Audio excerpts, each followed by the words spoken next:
Hi, everyone. Welcome. We are going to give it a minute or so to let everyone filter in and come off their last meeting and join us. We're excited to have you here today. As you are joining, put in the chat where you're tuning in from. We were just talking. I'm here in Chicago. It is incredibly beautiful weather. It's been 80 all week. It's been the perfect weather to be outside and on a patio or in a porch somewhere. So I would love to hear where you are, and hopefully the weather is as nice there as well. Yeah, it's been gorgeous for us here. It started raining, and it was freezing last weekend, but we just got back to warm weather in Atlanta. So we're just dealing with the rain, but I can deal with that all day long as it's warm, all good. Yeah, same here. Yes. Yeah, I think it's going to drop to about 50 next week here in Chicago, which still feels pretty nice after, the months and months of like negatives and single digit weather. Yeah.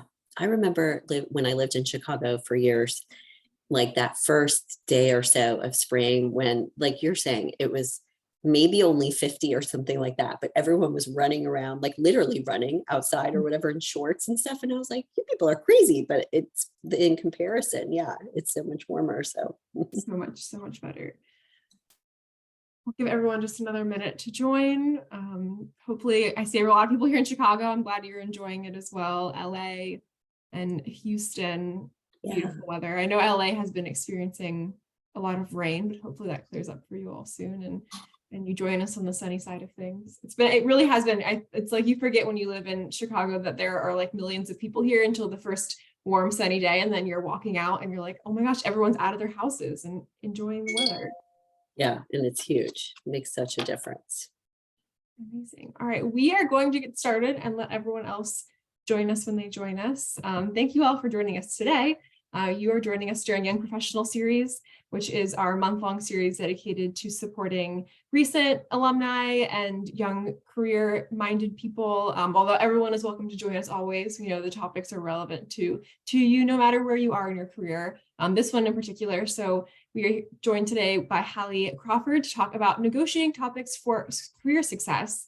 We know negotiation in any form is a difficult thing. It can be intimidating, especially when you're not experienced at it, or you're in one of your first career moves and you're trying to think about how do I figure out how to ask for what I deserve, but also be respectful of the people that I'm working with and the environment that I'm working with. So we're excited to talk. If you have been with one of our webinars with Hallie before, you know that she gives out best advice and the best tips, and I'm excited. She is a certified career coach, a speaker, an author, a national career expert across the country since 2002. Her company, Create Your Own Career Path, which is headquartered in beautiful Atlanta, Georgia, is been helping out all of their clients and their team members to find the best career for them. I'm going to hand it over to Hallie without further ado, but if you have any questions, we're going to save some time at the end for Q&A. So please feel free to add them to the chat or the Q&A function on here throughout when they come up, and I'll get to them at the end. Hallie, thanks for joining us today, and please take it away. Thanks, Natalie. I really appreciate it. And thanks everyone for being here today. Greatly appreciate your time. I'll be looking back and forth just a little bit because I've got split screens like most of us do. And I'm excited about this topic because I've always wanted, and it's pretty much the reason why I started my company, I've always wanted people to be more and as planned and strategic with their career as they possibly can be from the get-go, and not look back years later and say, oh, I should have taken that class, or where did the time go? We all get busy, and it's normal to just kind of forget about our career progression, but we want to think about consistently, like, how can we be successful, and what do we need to adjust, change, improve, or negotiate for to make sure that we're staying on track with our career professionally and getting to where we want to go. So as Natalie said, I'm a certified career coach. My company is based in Atlanta, Georgia, but we have resume writers and career coaches all over the country. We've been coaching and training since 2002. And my undergrad degree is from Vanderbilt University, and I have a graduate degree from the U of I, and lived in Chicago for about 8 years a while back. And so have a special affinity for our partnership with the University of Chicago. And I don't know how long it's been, Natalie, but I know it's been several years, a long time. So thrilled to be here today. And the advice that we're going to give you is advice that we give to all of our clients. And as Natalie said, which I totally echo, like, no one's favorite thing is to negotiate. I think it's probably up there with, some of the most stressful things like moving, et cetera, et cetera. And there's a lot of different challenges that our clients will tell us they have with negotiation. And I think one of the first things that's a good idea for you to do and kind of think about as we start out here today is, what obstacles or struggles do you have with this idea of negotiating? Do you tend to avoid it because you just don't want to have conflict, or you're nervous about what to say?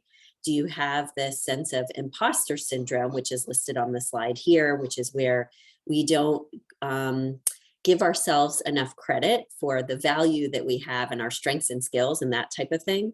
Or is it mostly that you're just not sure how to ask or when to ask and what to say? And it could be all of the above. And if it's all of the above, that's okay. That's why you're here today. And one of the things, as we're talking about like negotiation in general, I've got a couple of kind of overarching themes that I want to share with you. Then we'll look at our agenda and then we'll get into the content. But one of the things to help people be more comfortable with negotiation is, I want you to have a goal of like, the negotiation conversation should really be like an open, just direct two-way conversation where you're both talking about your needs. It's not like you're asking for something and they are either going to say yes or no, and that's the end of it, right? To help you be more comfortable, you want to set the tone and the stage as early on in your career as you can, especially with like your existing or current manager and managers over time, that you're open to having these types of conversations and you would prefer to, have these conversations in an open kind of direct way. And there's nothing, like we don't have to be nervous about it. So think about that as a goal that you want to achieve, and everything that we're going to be talking about today will help you get there. And the other thing to know and to kind of think about too, to help you be more comfortable, is knowing that managers expect negotiation. So if you look at this research from Robert Half, managers expect negotiating from candidates, especially, when they're in job search mode and negotiating for a new job. But 55% of professionals tried to negotiate a higher salary, whether it's during their job search or outside of that. So just bottom line is that this is something that's part of the business world. It's common, it's normal. Managers expect it. So there's nothing wrong with you asking. Like, if you don't ask, you'll never know what the answer is, right? So just know that this is a common thing within the work world, and it's not something that's like should be or feel taboo for you at all. They've done it too, and they've been in that same position. So let's take a look next at our agenda for today. Excuse me. So basic gist of what we're going to give you today is 10 tips to help you prepare for a negotiation conversation of any kind, regardless of what you're asking for, and how to make the ask. We're also going to talk along the way too, and actually kind of upfront, about some of the topics that we would recommend you consider negotiating for over the course of your career. So different topics that you could be negotiating for, whether it's now or later on. And we will have time for Q&A at the end. I've got the chat and the Q&A box open. If I see a lot of questions starting to come through early on before the end, I'll start to answer them like halfway through. Otherwise, we'll wait till the end. But please feel free to enter those questions, even if it's now while you're thinking about it, because we'll get to those at the end. And you will receive a copy of the recording from today. If you would like a copy of our slides, we're happy to share those with you. You would just email us at admin@createyourcareerpath.com, and that will be listed on the subsequent slides as we're talking here today as well. All right, so we talked already about this idea, if you will, of it being a two-way conversation where people aren't nervous and we're just having a conversation about important things and we're trying to come to a compromise. The other 3 steps that we want you to think about, or like, I should say, like kind of the sub steps of that to help you get to that point where it's an easy conversation, is number 1, we want you to prepare and make sure that you're ready for the conversation, that you've got a sense of your accomplishments and are really clear on the value that you provide, why you want to ask for whatever it is that you're asking for, and honestly, why you deserve it. We want you, as part of your preparation, to do your homework and do some research, like make sure that you're asking for something that is reasonable, that your organization can provide, and it's an okay time to ask. And we always think it's a good idea, even if you just use it for yourself, to have a document, whether it's a Word doc or a PowerPoint that you present, even if it's just short and sweet, like having that preparatory document, or like even just informal notes for yourself to help you be ready for that conversation, but know like the top 5 things that you want to talk about, can make the difference between being successful and unsuccessful, and also more comfortable in that conversation.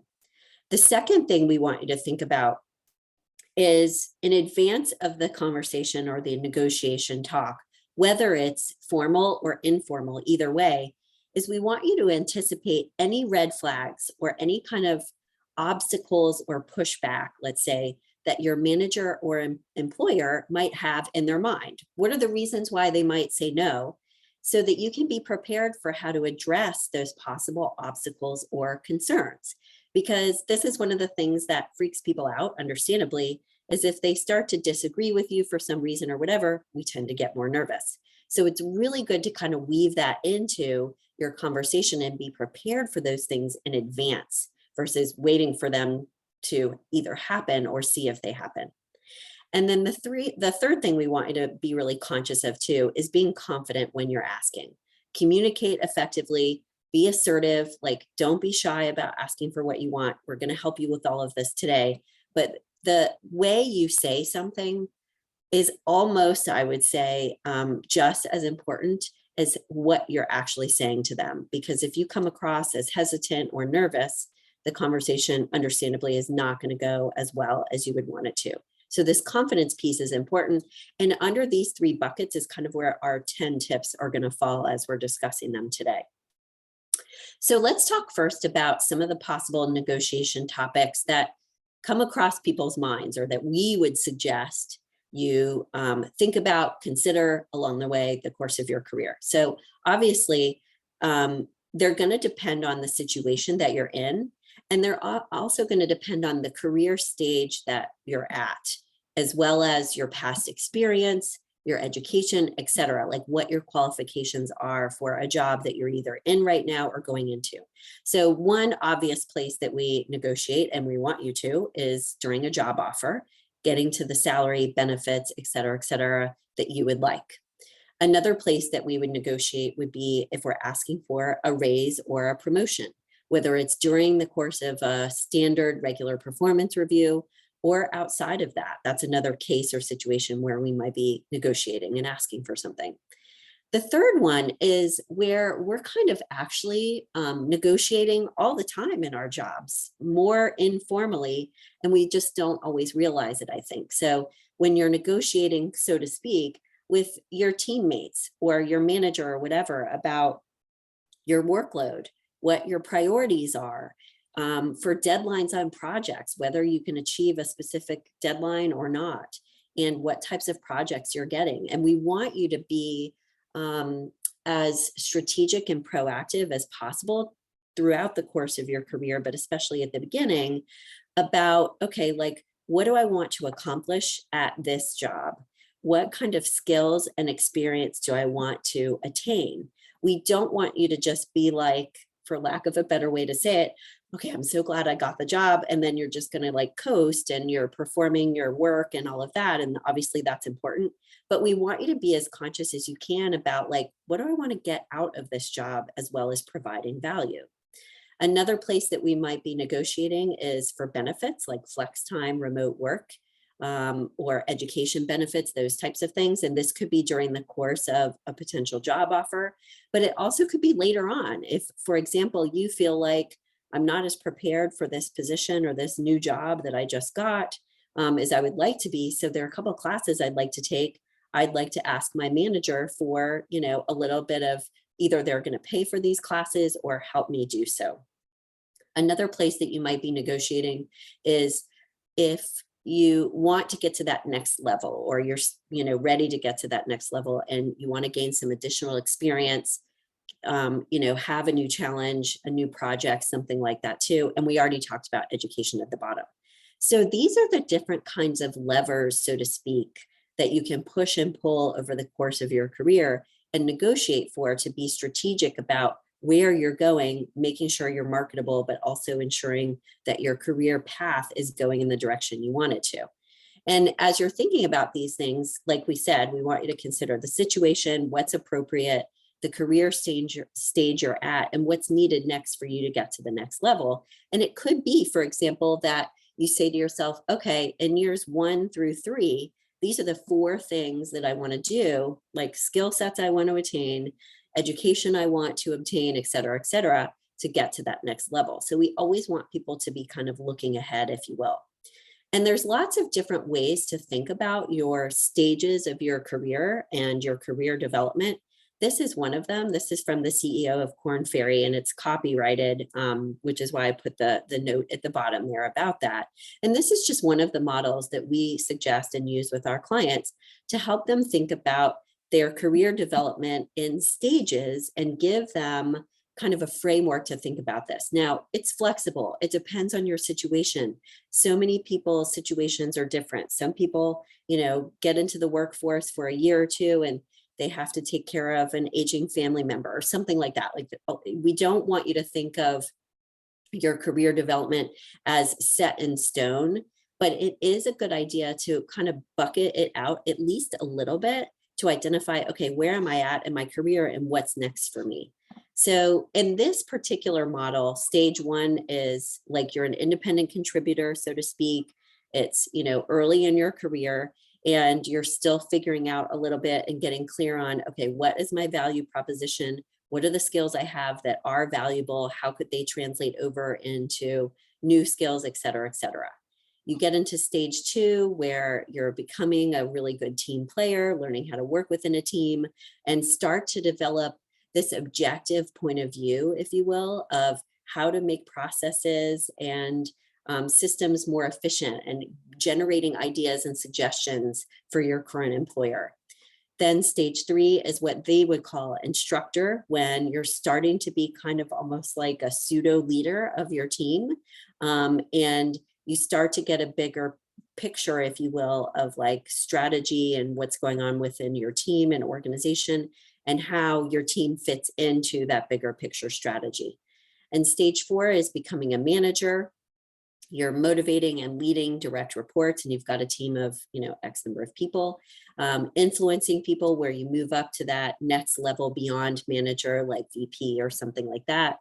And then where you're a full-on leader and mostly influencing and telling other people, like, not what to do necessarily, but how to think about their jobs, and almost like being a coach in a way. So again, this is just one model to think about it. And if I had to say, because I was thinking about if people were, wondering if there's certain things they want to ask depending on their career development, it's really going to depend on the industry that you're in, the role that you're in, what kind of background and experience you already have. But education is always a big one. And the skill sets and leadership skills that you want to start attaining are things that I would be thinking about, like on a consistent basis, like asking for not just bigger or larger projects, but as soon as you feel comfortable doing so, when can you like start to, even if it's informally, lead a team a little bit more? So you want to think about your career path in terms of stages, and we'll talk a little bit more as we go through this as well. And the other thing we want you to think about when you're considering what it's time to negotiate for at each stage of your career, based on the topics that we gave earlier, is the pieces of our ideal career model. This is one of our foundational tools that we use with our clients. And it helps show you the 8 components to a satisfying or a rewarding career, if you will. Sorry, my son has emergency breakthrough on my phone for obvious reasons, and he's asking me for food, which is, what a teenage boy usually does. So we want you to think about all of these different components when you're considering your career path, because all of these need to be accounted for and in place and making sure that you're moving in the right direction with them. And I'll explain what each of these different pieces mean just briefly. So the fulfillment piece is we assert that most professionals and people want to have a sense of like fulfillment, accomplishment, success in their jobs. And so you always want to think about like, okay, am I being challenged enough in my current career path and current position? And if I'm not, or I'm not as fulfilled as I would like to be, how can I honor my values, for example, a little bit more, either in my current position or in a different position in the long run? So that fulfillment piece is really, really critical. And what do you want to negotiate for in order to be more fulfilled? It could be anything from a new or different project or challenge. It might be that you want to work with a different type of client, let's say, to get exposure to a different industry or a kind of a different perspective. It could be that you want to negotiate for more flex time or being able to work from home because your commute is too long. Lots of different things there. We want you to also think about the tasks that you're performing and ensuring that the tasks that you're performing are enjoyable for you for the most part. Nothing's going to be perfect. There are going to be tasks that we don't want to do and don't enjoy. That's just part of life. But that you enjoy the majority of the tasks that you're performing and the majority of your responsibilities for your job. And this could be something that you negotiate for. Where can I perform my tasks, for example, in a different way? Or can I reprioritize or adjust, my job description a little bit in order to have a little bit more enjoyment and maybe focus more on one particular type of project and a little bit less on another one. The third area we want you to think about consistently throughout your career is, are you leveraging your strengths and are you leveraging them in a way that you really want to be? So in order for your job to be a really good fit for you and fulfilling for you, you want to make sure that you're leveraging your strengths on a consistent basis.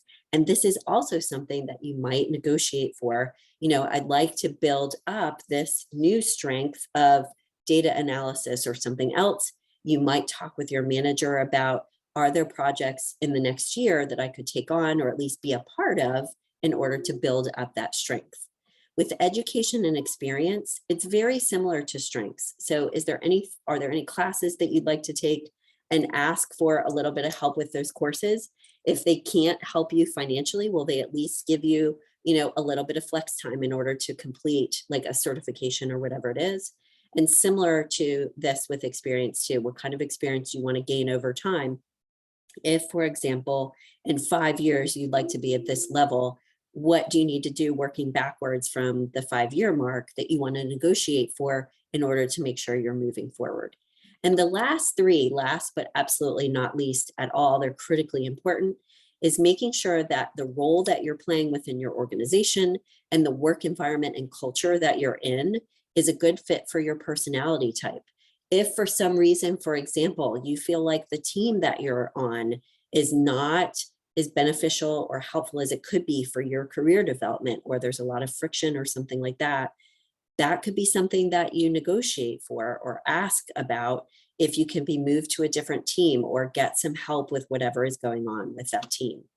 And then finally, work environment and culture is critically important. This is about flex time, remote work, but the values and mission of the organization that you're a part of as well, and making sure that's a good fit for you. And compensation is a big one. This is one that most people, I think, feel the least comfortable or the most uncomfortable with in terms of asking for a raise, promotion, a bonus, whatever it is. Okay. So let's talk next about how to start to be prepared for these negotiations so that you're ready to make the ask. You're thinking of the right things to ask for along the way during the course of your career progression. And you're ready to go with kind of each piece and you feel like more confident and positive about the whole thing as well. So those are some of the things we might be asking for. Now, the 10 things we want you to do in order to track your career progress, and we want you to start now, even early in your career. I wish that our older clients would have done things like this from the beginning because they would have been, more on track with their career path. So track how to prepare and make the ask as well. So these 10 tips will help you with those. So first of all, we think it's a really great idea, especially at the beginning of your career path, to have like what we would call an accomplishments document. And it's not something that you would share with anyone necessarily, but it's a document that's separate from your resume that is a dumping ground, so to speak, for where you can put all of your accomplishments at the beginning of your career ongoing, going forward. It's outside of your resume. You want to keep it easily accessible, so it's easy to update. It might be on your desktop, for example, but we want you to have like a place where you can put measurable results, the things that you've accomplished so far, projects you've worked on, all of that. Testimonials and compliments that you get from your manager, from your teammates, from clients, any awards you receive, classes you've taken, projects, et cetera, et cetera. And the reason why we talk about this, right, is because we're going to forget this stuff. And when people come to us and they need to or want to have us help them update their resume, they can't remember all of these things. And having these things ready to go is going to help you develop a greater sense of your value proposition, because you'll start to see the themes between all of these results and the kudos, et cetera, et cetera. And it will help you prepare for the ask of whatever kind it is. So you want to include those things in your PowerPoint presentation if you have one, or just in your notes for preparation too, the ones that would be the most relevant that you want to reference. So outside of keeping your resume and your LinkedIn up to date, which is what we're going to talk about next, having an informal accomplishments document can be so helpful to help you remember all this stuff and be better prepared so that you're ready to go. Tip number 2 is to make sure before you make the ask, and I would say this is going to be more relevant in some situations than others. So for example, if you're going to your boss or manager and talking about, educational help, whether it's financial or time off, you don't necessarily have to have your resume completely up to date for that. This is going to be more for job search purposes, asking for a promotion or raise or something like that. And we'd love to launch this first poll if we could here, Natalie, that would be great. We're curious how many people keep this up to date, because what we find is that even if you do make a conscious effort to keep this up to date, it's going to help you be more grounded, if you will, in your value proposition and what you bring to the table. So even if you don't have to keep it up to date for certain situations and scenarios, it's a good idea to do so, because again, like your accomplishments document, it's going to help you keep track of things. So you want to ask yourself before you make the ask of whatever kind, what have you accomplished in the past year? And what are those things that you've accomplished that would be most relevant to the thing that you're asking for? What would the employer care the most about? It's less about what you care about and more what they would care about to feel good about giving you what you're asking for. And it's a great idea to update your resume to obviously reflect those accomplishments to date, but anything, like we said, specific to the ask or the job that you're going for if you're in job search mode. And that's what it's for. So we've got so far 50-50. Keep their information up to date. Don't feel bad if you don't. Most of our clients have not done so either. It's kind of the last thing on our list. And honestly, I don't think I've had anyone ever say to me in the 25 years I've been coaching, I love updating my resume and my LinkedIn profile. It's usually something that is not our favorite thing to do. But it's a good idea to put like on your calendar, for example, a recurring calendar item or task that you're going to update it like at least every 6 months. If you're not going to be looking for a new job anytime soon, every 6 months is a great thing to do. Or if you're in job search mode, obviously you want to be keeping it up to date much more. So we're still kind of neck and neck at 50-50. Thank you for completing this poll. It's good to know. And it is something that's good to do, not just because you need the document ready to go, but what we find when people work on their resumes with us is they're so much more confident about themselves at the end. So it's going to help you with that conversation too. Tip number 3 is before you make the ask, and when you're thinking about what you want to negotiate for and ask for, read the room. Don't just go in blindly saying, this is what I want. I want these 5 things. And, it's because I deserve it and yada, yada.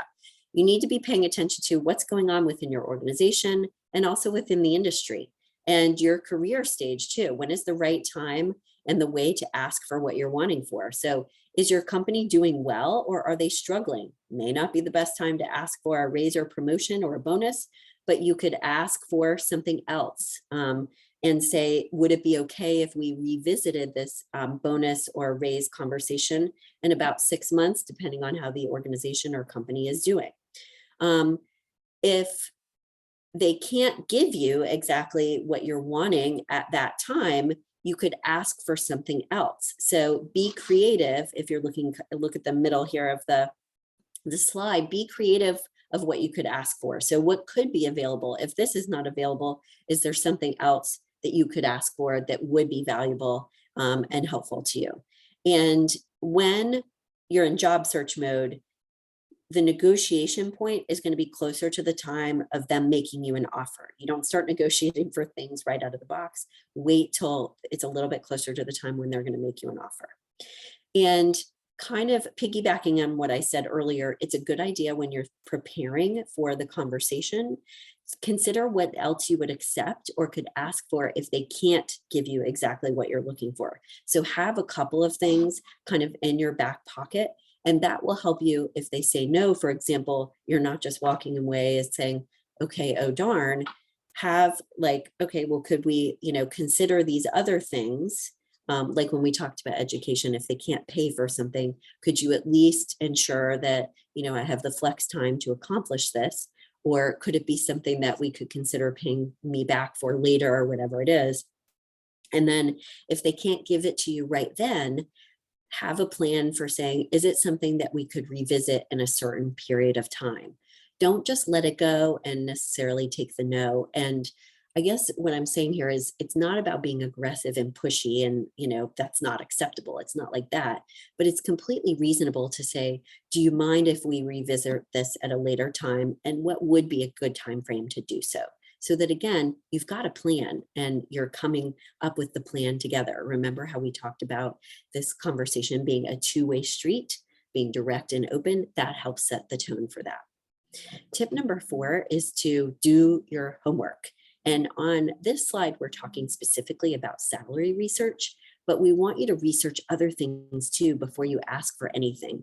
So for example, if your organization or company, or even within your industry, it is not common at all to ask for, remote work, you need to know that going into the conversation so that you can say, I know this is not the most common thing, but here's why I'm asking. And here's why I'm confident I can perform my work in a way that is and will be acceptable. Here are the 5 things I'm going to do to ensure that happens. I'll check in with you, every day with a list of the things I've accomplished, whatever it is. Like, do your homework in advance and be prepared not just for the ask, but how you're going to make the ask work for both of you, not just for you, but for the employer as well. When we're talking about salary specifically, there are websites listed here that we would recommend: Glassdoor, PayScale, and Indeed, that can help you do some salary research. The Bureau of Labor and Statistics is another great place to look for salary comparisons, but also for ideas about career paths and career trajectories, and like, what are the different positions that I would need to obtain in order to get to this level. It's also a great idea to ask a mentor or colleagues at other organizations, friends and family members who are either in your industry or in a similar industry, like, what has their career trajectory been? What do they see as the trajectory at their particular position, for example? Just get ideas from them as well. Do your homework in advance, like we said. And if you're having a salary specific conversation, this last bullet point here on the right is very specific to that, but it's similar to what we were just talking about before, about if they can't give you exactly, what you're asking for, is there any wiggle room? Could they give you half or a part of it? Like, again, don't expect them to come back and say, well, we can't give you this, but we can give you these other things. Don't force them to help come up with necessarily what you're wanting. They may do that, and that would be fantastic, but they may not. And so that's why you want to have like a plan A, but B, C, D too, just in case. and very specific for negotiating for salary with a specific job offer or even a bonus, raise, or promotion. You can ask them, like, is what I'm asking within the range? Is this reasonable? Can you tell me a little bit more about what the range could be so that we can have a conversation about it and we can get closer to something that would actually be a win for both of us? That's the kind of language that you can use when you're having the conversation to, again, set the tone for a two-way street convo. With the salary research, a little bit more information here. And just as a quick reminder, if you want the slides, I'll put the email address in here because I know some of this stuff is kind of specific. Oops, did I do it right? I moved away. Hold on, everybody. Sorry. Okay, so you can get the slides that way. When you're talking about a new job and negotiating for a new position, ask them what the benefits package is offered. You don't have to just focus on the money, but ask them about everything that's offered. And you can also use this language of, is there flexibility in what's budgeted for this position? If you're asking for like remote work or any of these other things, again, like we said, if you're looking on the right-hand side of the slide here, you want to make sure that you can demonstrate that you were successful doing this before, if you had a job before this, or how you know you will be successful, or how you will ensure it. And one of the other things that you can think about too and kind of put out there is, could we try this for 3 months and see how it goes? But again, this is all part of understanding, like, if some of your other coworkers are working remotely or hybrid, what is it that they're doing that you can mirror or mimic? Or are they in the same type of position that you are or not? And that means that remote work may be a little bit less likely. This is, again, where you really want to think about what you're asking for and be mindful of it to make sure that there's the highest, possibility of success, if you will. Tip number 5 is to consider other perks and options. Like we said before, what are some other things that you could ask for that might be helpful and appealing for you that could still help your career path move forward, but may not be exactly what you were coming in with at the beginning? Could it be that remote work? Could it be the stock options if we're focused mostly on money? Is it like, if I could work on this other, if they can't help pay for your certification in something, for example, okay, fine, maybe I need to put that off.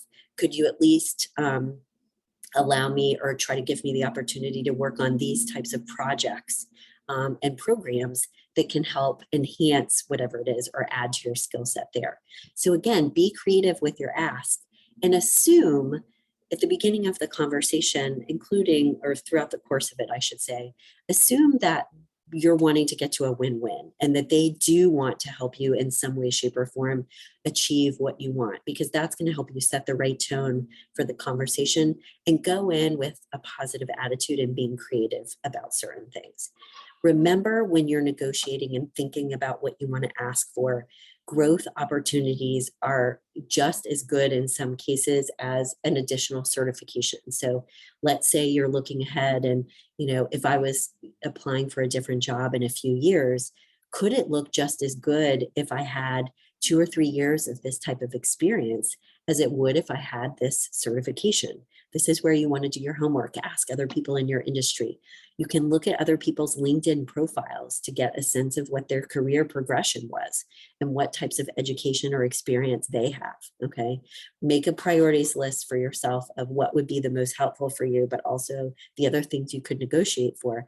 And keep in mind, like, the big picture, the total package, that it's, there's probably multiple things that can help you achieve your goal. Let's talk a little bit more in this next tip about actually making the ask and what you want to do to prepare yourself for being confident during the course of this conversation. As we all know, when we have a positive attitude and we are feeling really good and confident, that conversation is going to go a lot better than if we weren't. So attitude is critical. It affects your actions, which in turn affects your outcome. And when we ask our clients at the beginning of coaching with us and working with us, what's their biggest obstacle to any of their career goals? 9 times out of 10, or at least 85% of the time, they tell us that they are the ones getting in their own way.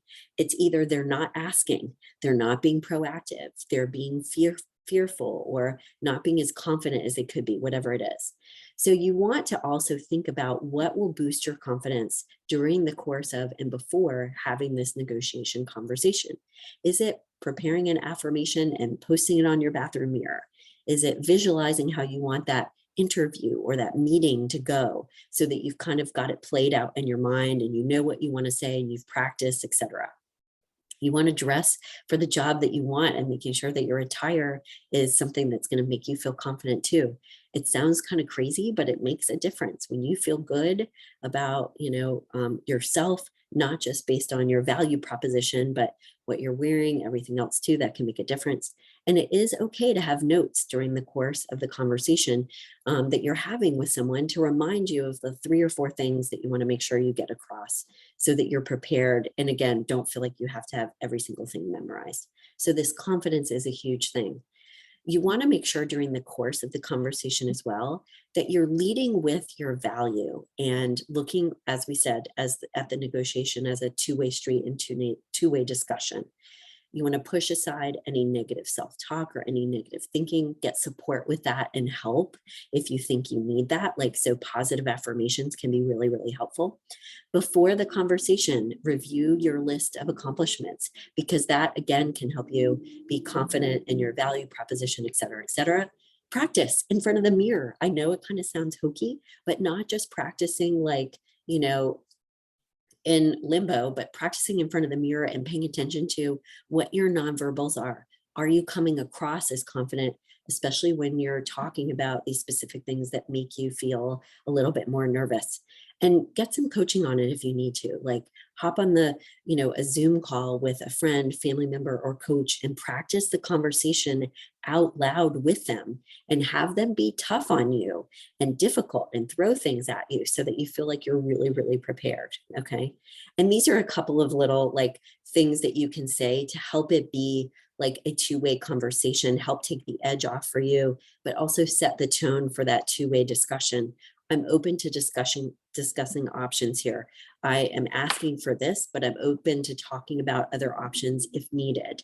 And I'm open to discussing this further. These are the types of things that you can say at the end of your ask, closer to the beginning of the conversation, so that again, you're setting the tone for, I want to hear your feedback and I want to know what you think. And please be honest with me about what we can do. I know a lot of this can feel overwhelming for people, and especially if you have a really specific situation, please feel free to reach out to us to do a free strategy session. I'd be happy to talk with you further. I'd give you some advice, and it's an opportunity, though, as well, to learn about our coaching services. If you're interested in that and feel like you might benefit from a couple of coaching sessions to help you with this, we'd be happy to chat with you anytime. Let's look at tip number 7. And this is to be really clear when you're going into the conversation about what your leadership strengths are. And we kind of use this as a broad term when we're talking about negotiation. It's about like including not just your tangible accomplishments and results so far, but also talking with them, especially if you don't have that many of those because you're early in your career path.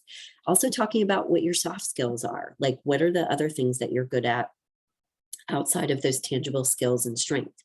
Are you great, for example, at motivating others, taking a leadership role in meetings or in your team, or handling conflict effectively?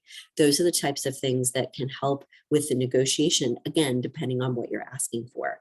You want to talk, especially if you're asking for a little bit of remote work or a hybrid work model, how you've been able to handle that in the past. And if you have not had that situation before, why you're confident you can handle that and what is the plan. So go into your negotiation with a plan. Like, here's what I'm asking for. Here's the timeline that I'm asking for this to occur. Like, for example, the certification, my goal is to have it complete in 6 months or whatever it is. Just don't go in there willy-nilly and say, these are the things I'm wanting. Okay, what do you think? Go in there with a hard and fast plan about, this is what I'm asking for. This is why. This is how I know I can handle it effectively. This will be the outcome and the result or benefit to you, employer. And this is the deadline or timeline and measurable results along the way for how we know that this is working. And do we need to set up consistent or regular meetings to ensure that it's working out for both of us? Go in with a plan. I wanted to just share this because if you feel like you need a little bit of help with some of the leadership strengths that you might be good at, this is from Development Dimensions International. It's a management consulting firm that's just very highly regarded. And these are the 10 leadership strengths that they assert are important in today's market. This can help you get a sense of what some of your leadership strengths might be. You can ask someone else for their opinion too, to what they see are your leadership strengths. But in order to help you kind of make your case, if you will, these are some of the things that you can bring up and demonstrate that you deserve whatever it is that you're asking for. Tip number 8 is to prepare for the actual conversation. In some cases, you may have more of a presentation than another. So for example, if you're asking for a raise or promotion, or you're negotiating during the course of a job search and negotiating the offer that they're giving you, you may have a little bit more of a more formal presentation. Like, here are the couple things I want you to please keep in mind about my candidacy, for example. And there are different things that you can include, again, depending on the situation, inside of your presentation, whether it's more formal or less formal. Your resume, we talked about, projects and results, evidence of accomplishments, again, tied to the value provided to the organization. Be as results oriented as possible. Did you save your organization a certain amount of money because you improved a process or system? Include numbers wherever you possibly can, if it's feasible to do so. You might create a portfolio of your work if you're in marketing or graphic design. You might want to include like kudos, like we said earlier, from supervisor, coworkers, et cetera, certifications and education.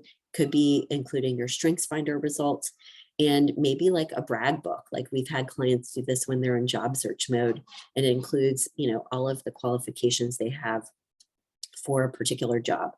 Again, these are situational and depending on the scenario that you're in, but we would consider a variation of all of these things depending on what you're asking for.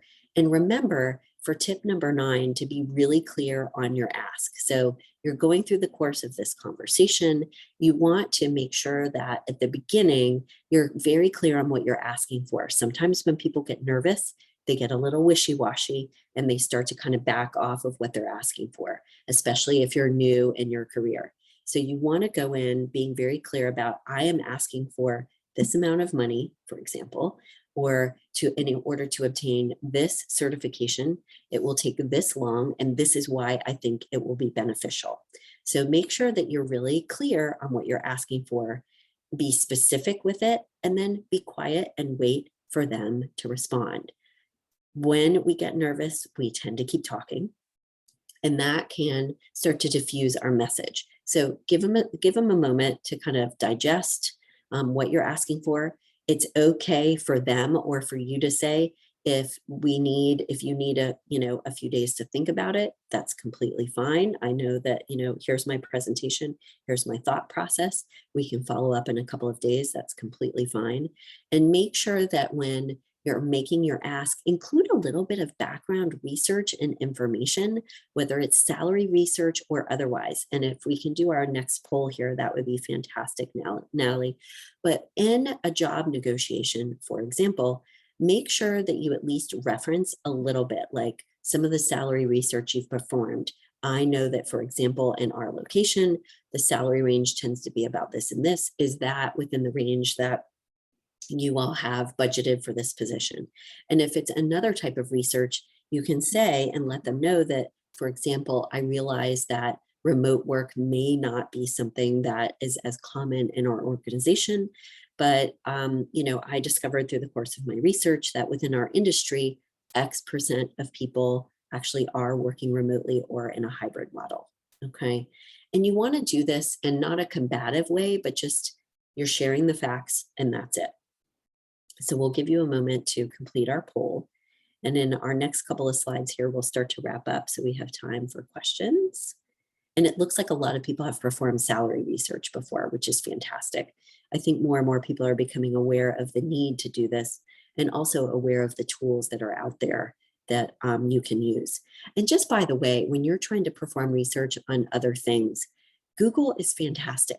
Typing in, percentage of people who work remotely in, X industry. Like, you'll come up with information there. So it may sound kind of trite or basic, but Googling the questions that you're trying to figure out answers to, if you don't get the exact answer right then, you'll get ideas about other keywords that you might be able to use in order to find the right stuff and information. Tip number 10, circling back to what we said at the very beginning, is practice dealing with those red flags. So remember, we said at the beginning, we want you to be prepared in advance for any objections they may have and why they might say no to you. And we want you to weave those into either your initial presentation or be prepared for what to say if they do say something like this. So we've already talked a little bit about this. If they can't do A, can they do B for you? If it's not the right time right now, can we talk about this later on? So any concerns they may have about your candidacy, these are some examples on this slide here about that for job search specifically, what transferable skills and experience you have, testimonials for, how well you were able to learn something new, for example, and for salary in particular, that you're open to negotiating a little bit more there. But again, when you prepare for these red flags in advance, if they start to bring something like that up, you're not going to get thrown off. You're going to be ready to go with like an answer for talking about it later on or something else. And by the way, if they say flat out no, and that's the end of it, and you don't think they'll negotiate in any way, shape, or form, then if nothing else, you're clear on what you're going to be able to get out of the position that you're in right now at the organization where you are. And you may need to start saying to yourself, okay, now I know that if I want to get to this level, I may need to go to a different organization within my industry in order to do that. So it's information too, by making the ask, if nothing else. And tip number 10, as part of tip number 10 in practicing, I already mentioned this, and I'd love to do this last poll here before we get to the Q&A. Practice your presentation. And just for long-term career planning, especially if you're new in your career now, start working on finding some kind of mentor or a coach or someone that can help you with your career progression over time, because it's a really big deal. People who have mentors, statistics show that they're more successful in their career long-term because they've got this person that's on their side, that's giving them objective and helpful feedback and advice along the way. And just having that person to help you check in with them over time is going to force you to be more mindful and strategic about your career path than you would otherwise. And some of the things when you're practicing your negotiation conversation with them that you want to get feedback on are listed on the right-hand side of this slide. The nonverbals, your presentation, your confidence, your tone, as well as exactly what you're saying too. And it looks like so far with our poll, 60%, the majority of the people out there do not have one, which I totally understand, especially if you're newer in your career. Do not feel bad about that. I just want to put it on your radar because it is something that can help you enormously over time. And then finally, one last thing before we get to Q&A, when you conduct the meeting, do make sure that you're tying your accomplishments and what you're asking for to the bottom line. How is this going to help your employer, not just you, okay? Don't make it personal if they say no or not right now. Just move on to, okay, what could we do instead, if anything?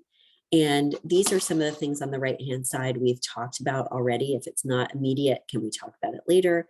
What would the next steps be that I would need to take in order to get to the next level? Can you give me a pathway or a trajectory to get to the next level at this organization?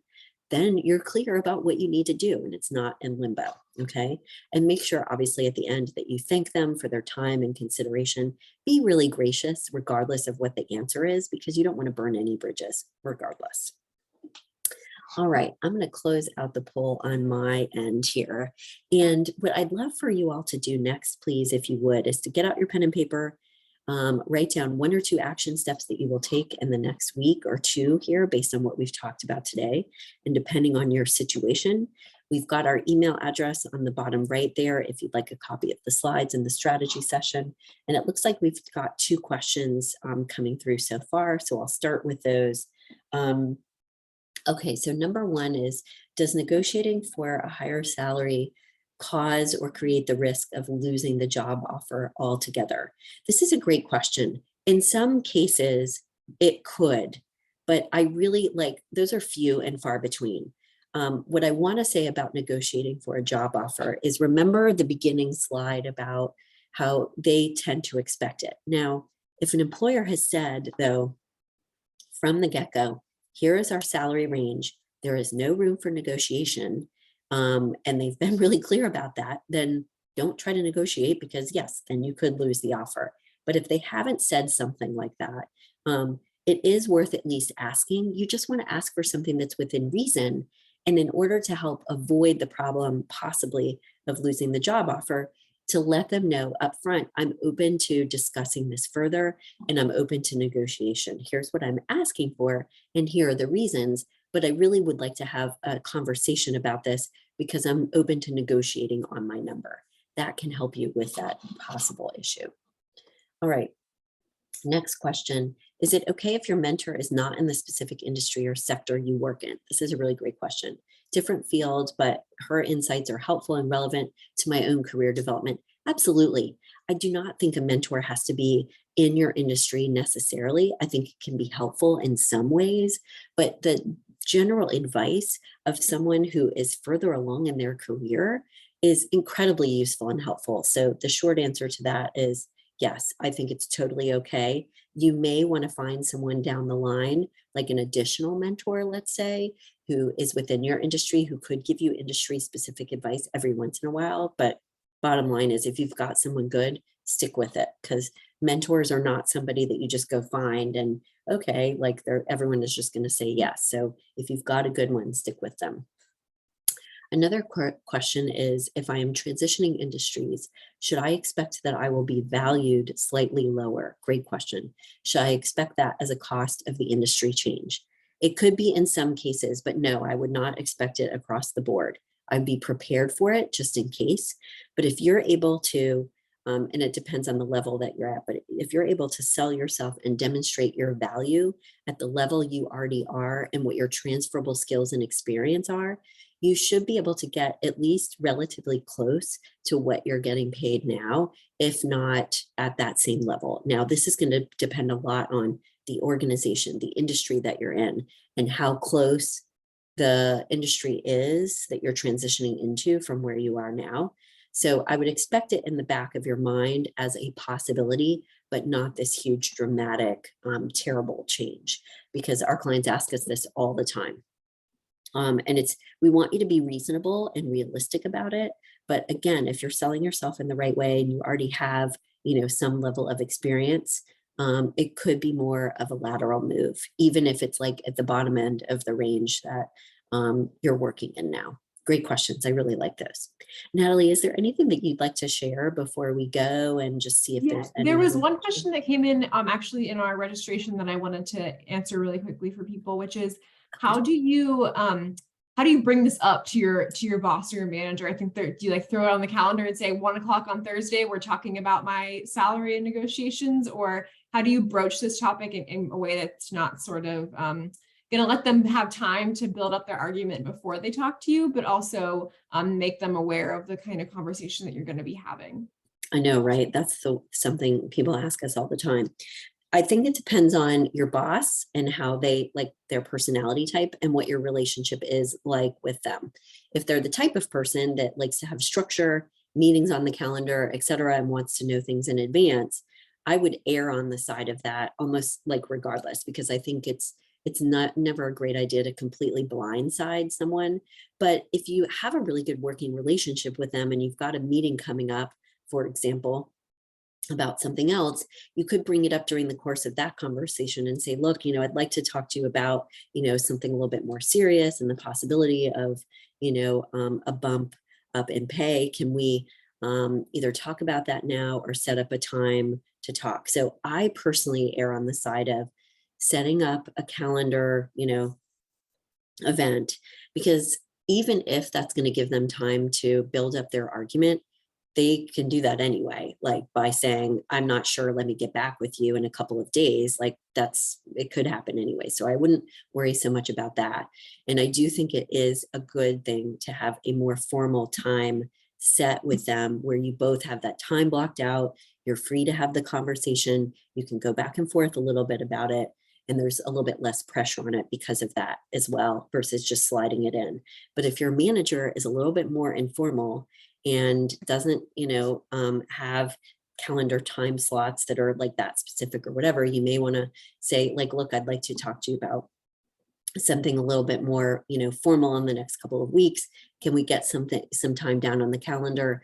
And they might ask you, okay, well, what is it about? And you can say, honestly, I want to talk a little bit more about, my salary and benefits and my career trajectory here overall, and make a plan for how I can continue to progress, something like that. It's a lot of it is in how you word it and how you say it too. Great question. Thank you. Yeah, amazing. Well, thank you everyone for participating and for showing up. And thank you, Hallie, for joining us. Like she said, if you are interested in getting the slides or talking more about that free career strategy session, her email's on the screen right now, admin@createyourcareerpath.com. And I'm going to send out more ways to connect and some more information, as well as a handout to you all in a follow-up email with this recording. So if you missed anything or you want to go back and catch up, please feel free to look out for that email. I'm also sharing in the chat a couple more sessions we have coming up next week with a Young Professional series, the first on figuring out if grad school is the next move for you. We're going to have some of our team here at UChicago Professional Education talk about their experience and their advice, and then also a conversation with some alumni who have made career transitions and changes, and kind of their advice and their best practices for that. Thank you all for joining us today. We hope to see you at the next one. And Hallie, thank you again. Really appreciate your time and expertise as always. We will see you all later. Okay. Have a great day, everybody. Good luck.